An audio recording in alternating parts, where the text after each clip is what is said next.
Hello दोस्तों, मैं दीपेश शुक्ला आप सभी का स्वागत करता हूं आपके अपने YouTube चैनल श्री स्टडीज पर।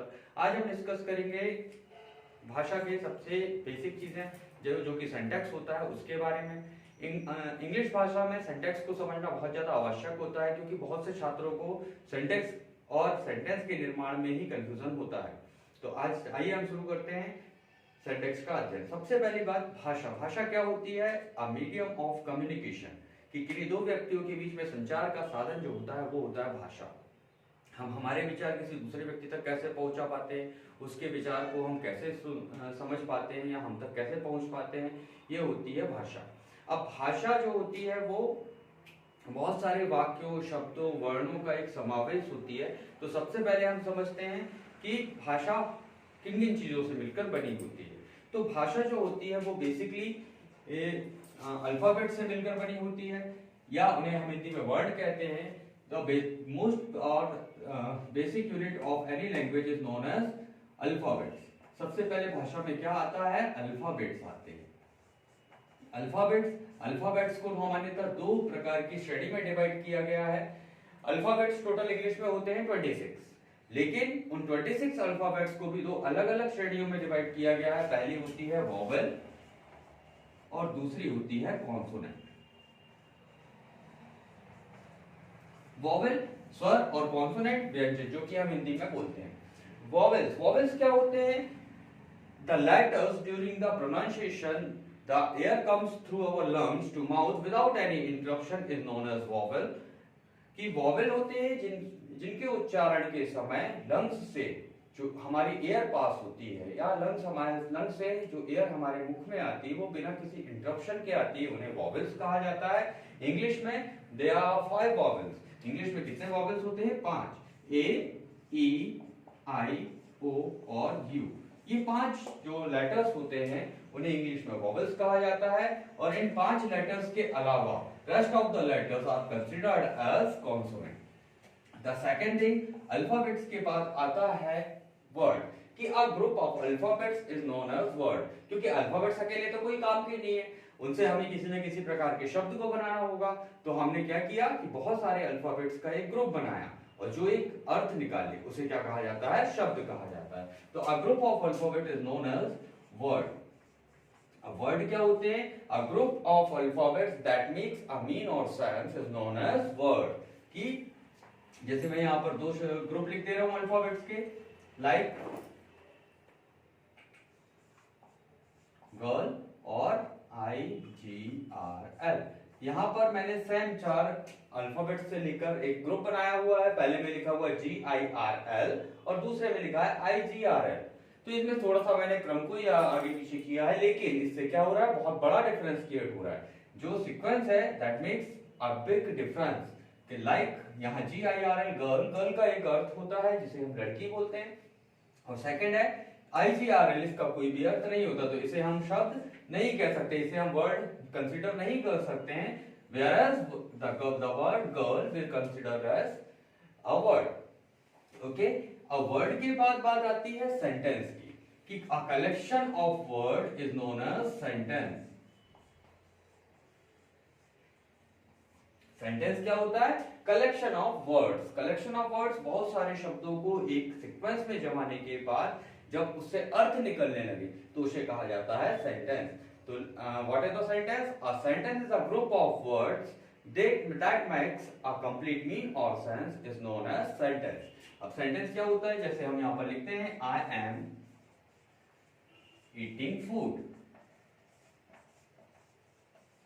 और food am I eating। यहां पर मैंने दो ग्रुप लिए हुए हैं शब्दों के। पहला ग्रुप है I am eating fruit और दूसरा ग्रुप है food am I eating। तो अब जब हम इसे सुनेंगे या समझेंगे तो यदि मैं इसे बोलता हूं तो हम कोई भी अर्थ नहीं निकाल पाएंगे, जबकि यदि मैं ये बोलता हूं कि I am eating food तो इससे हम एक निश्चित अर्थ निकाल पाएंगे। तो ये एक ऐसा ग्रुप ऑफ वर्ड जिससे हमें एक मीन और सेंस निकले उसे हम कहते हैं सेंटेंस। अब बात करते हैं सेंटेंस। इंग्लिश में सेंटेंस को फॉर्मेशन, सेंटेंस को बनाने के लिए या शब्दों को एक प्रॉपर क्रम में अरेंज करने के लिए एक बेसिक सिंटैक्स होता है जिसे हमें सेंटेंस बनाते समय फॉलो करना होता है। अब वो सिंटैक्स क्या होता है भाई, उसके बारे में हम डिस्कशन कर लेते हैं। तो सिंटैक्स, सबसे पहले सिंटैक्स क्या है? सिंटैक्स इज अ ग्रुप और sequence of a words that makes complete sentence. कि अब इसमें इंग्लिश में कैसा होगा, शब्दों को एक निश्चित क्रम में जमाना होता है। तो किसी भी वाक्य को बनाने के लिए हमें कुछ बेसिक इंफॉर्मेशन होनी चाहिए कि सिंटैक्स क्या होता है। Subject plus helping verb plus verb plus object.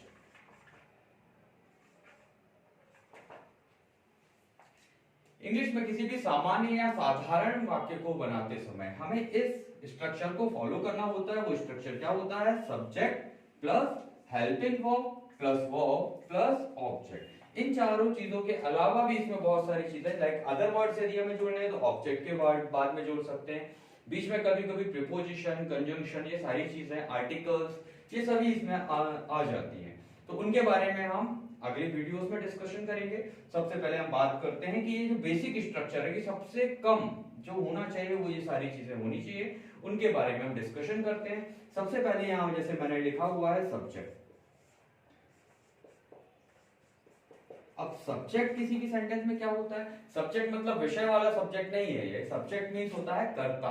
कर्ता it mean in the sentence the person who is performing the work or task is known as the subject. किसी भी सेंटेंस में कोई भी व्यक्ति जो काम को कर रहा हो उसे कहा जाएगा सब्जेक्ट। कि जो सेंटेंस में व्यक्ति काम कर रहा है वो क्या है?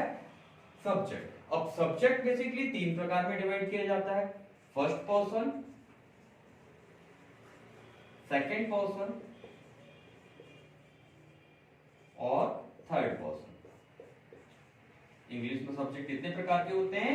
तीन प्रकार के, फर्स्ट पर्सन, सेकेंड पर्सन और थर्ड पर्सन। इनको भी दो अलग अलग वैरायटीज जो कि सिंगुलर और प्लूरल होती हैं उनमें भी डिवाइड किया जाता है, सिंगुलर और प्लूरल। अब बात करते हैं फर्स्ट पर्सन। फर्स्ट पर्सन क्या होता है भाई? It always belongs to the speaker. कि जो भी व्यक्ति सेंटेंस को बोल रहा है वो कौन होगा? फर्स्ट पर्सन होगा। तो first person is the speaker. कौन होता है फर्स्ट पर्सन?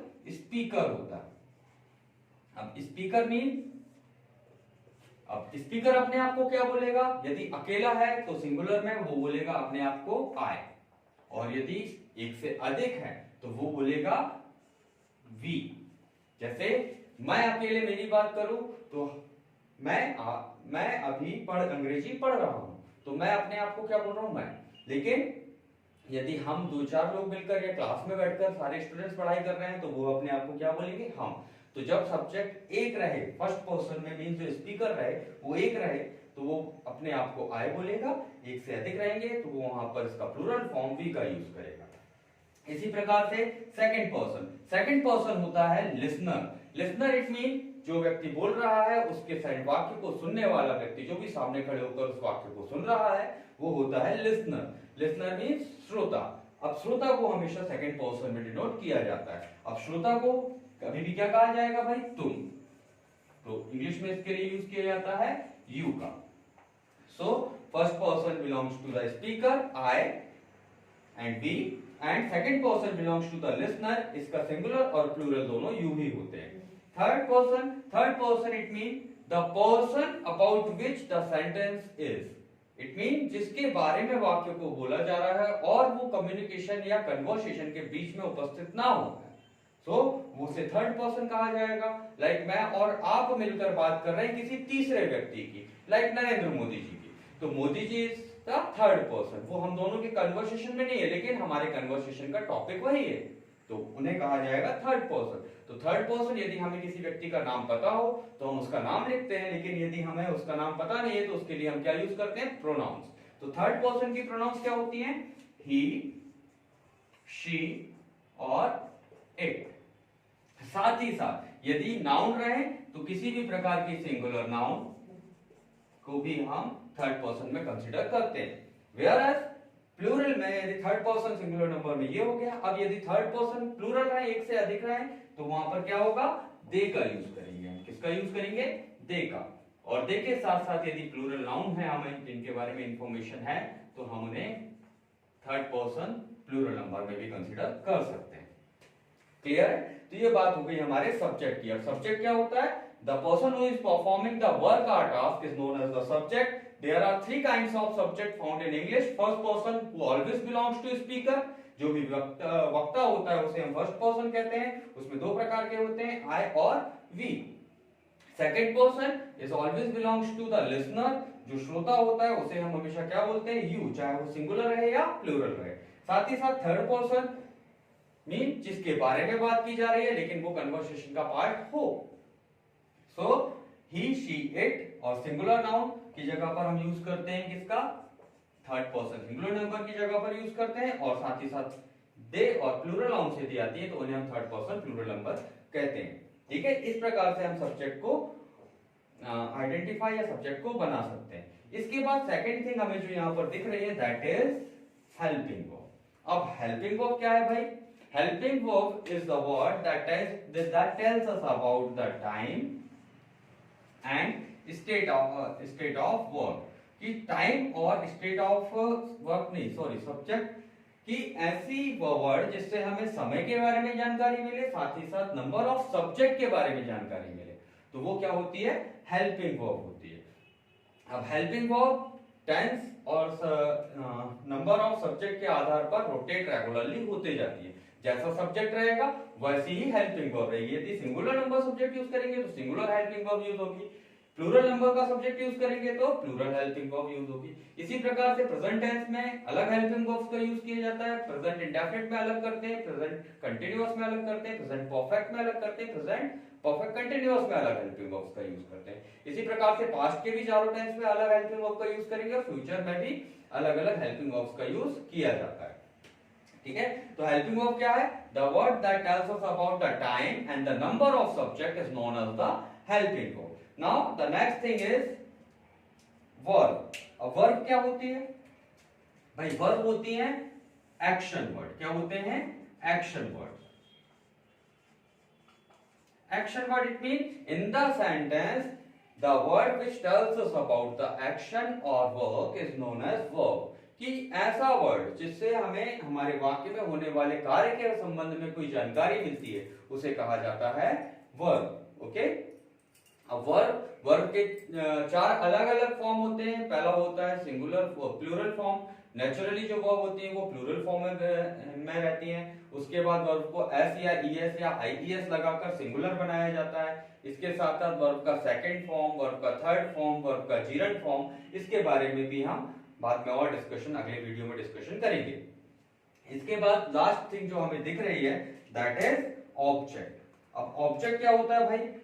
ऑब्जेक्ट होता है कि ऐसा व्यक्ति या वस्तु जिस पर हमारे द्वारा किए गए कार्य का रिजल्ट या प्रतिफल मिले उसे हम कहते हैं ऑब्जेक्ट। क्या कहते हैं भाई? ऑब्जेक्ट क्या होता है कि ऑब्जेक्ट जो होता है उस पर किए गए वर्ब का या किए गए कार्य का फल हमें मिले। लाइक मैं आम खाता हूं या मैं आपको पीटता हूं, मैं तुम्हें पीटता हूं, तो मैं तुम्हें पीट रहा हूं, काम कौन कर रहा है भाई? मैं कर रहा हूं, लेकिन उसका रिजल्ट किस पर मिलेगा? जो व्यक्ति पिट रहा है उस पर, है ना? तो उसे हम कहेंगे ऑब्जेक्ट। कि जिस भी चीज पर रिजल्ट मिले या फिर हमारे द्वारा किए जाने वाले कार्य का ध्येय रहे। जैसे मैं विद्यालय जा रहा हूं, तो अब मैं काम कर रहा हूं कौन सा? जाने का। कहां जाने का? विद्यालय। जब तक मैं विद्यालय नहीं पहुंच जाऊंगा तब तक मेरा काम कंटिन्यूअसली चलता रहेगा। जैसे ही मैं पहुंचा मेरा काम बंद। तो हमारा ध्येय क्या है काम करने का? विद्यालय पहुंचना। तो ऑब्जेक्ट या तो हमारा एम हो सकता है या फिर result of the verb takes place, वो वर्ड हो सकता है। अब ऑब्जेक्ट्स को बनाने के लिए भी इंग्लिश में अलग अलग वेरियस काइंड्स ऑफ ऑब्जेक्ट्स होते हैं। ऑब्जेक्ट भी जैसा हमने अभी सब्जेक्ट पढ़ा था वैसे ही फर्स्ट पर्सन भी ऑब्जेक्ट होते हैं, सेकंड पर्सन ऑब्जेक्ट भी होते हैं और थर्ड पर्सन ऑब्जेक्ट भी होते हैं। सेकंड पर्सन भी होता है और थर्ड पर्सन भी होता है। इसके भी तीनों पर्सन्स में होते हैं।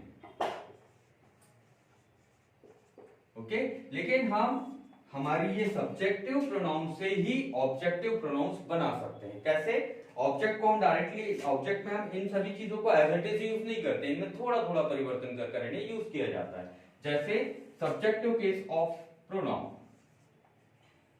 और ऑब्जेक्टिव केस ऑफ प्रोनाउन, इसके बारे में भी समझ लेते हैं। जैसे हमने अभी सब्जेक्ट की जगह यूज किया था I, we, you, they, he, she, it, इन सभी का यूज किया था। अब इनको यदि हमें एज एन ऑब्जेक्ट यूज करना है जो कि हमारे सेंटेंस के लास्ट में उपयोग हो, तो उन्हें हमें ऑब्जेक्टिव केस में कन्वर्ट करना पड़ता है। जैसे आई का हो जाएगा मी, वी का अस, यू का यू ही रहेगा, दे का देम हो जाएगा, ही का हिम, शी का हर, और इट का इट ही रहेगा। क्लियर है? तो ऑब्जेक्ट क्या होते हैं? जिन पर हमारी वर्ब का रिजल्ट मिले या वर्ब का गोल जो हो वो ऑब्जेक्ट कहलाता है। ऑब्जेक्ट में बेसिकली हम नाउन्स और प्रोनाउन दोनों का यूज कर सकते हैं। यदि हमें ऑब्जेक्ट में किसी भी नाउन को यूज करना है तो हम उसके ऑब्जेक्टिव केस का यूज करते हैं। जैसे मेरी बात होगी या आई फर्स्ट पर्सन की बात होगी तो मी और अस का यूज करेंगे। सेकंड पर्सन की बात होगी तो यू का यूज करेंगे। थर्ड पर्सन की बात होगी और प्लूरल नंबर में होंगे तो देम का यूज करेंगे। ही का सिंगुलर रहा और लड़का रहा तो हिम, या मेल रहा तो हिम, फीमेल रहा तो हर, और ऐसी चीज जिसका हम जेंडर निर्धारित नहीं कर सकते वो हो जाएगा इट। तो पूरी इंग्लिश जो होती है वो इस बेसिक स्ट्रक्चर पर बेस्ड होती है। यदि आपको ये बेसिक स्ट्रक्चर समझ में आ गया तो फिर टेंस, वॉइस, नरेशन, इन सब में आपको किसी भी प्रकार की कभी कोई भी समस्या नहीं होगी। ठीक है दोस्तों, तो ये थी आज की बेसिक इंफॉर्मेशन जो मैंने एक अपना वीडियो बनाया था इंग्लिश के सिंटैक्स पर, क्योंकि सिंटैक्स ही इंग्लिश का बेस है। बिना सिंटैक्स के समझे आप इंग्लिश में कुछ भी नहीं कर सकते हैं। ठीक है दोस्तों, तो आज का वीडियो मैं यही समाप्त करता हूं। यदि आपको ये इन्फॉर्मेशन पसंद आई हो तो प्लीज मेरे चैनल को लाइक करें, सब्सक्राइब करें, ताकि आप जो भी आने वाली अच्छी अगली वीडियोस है वो आपको सबसे पहले मिल सके। धन्यवाद।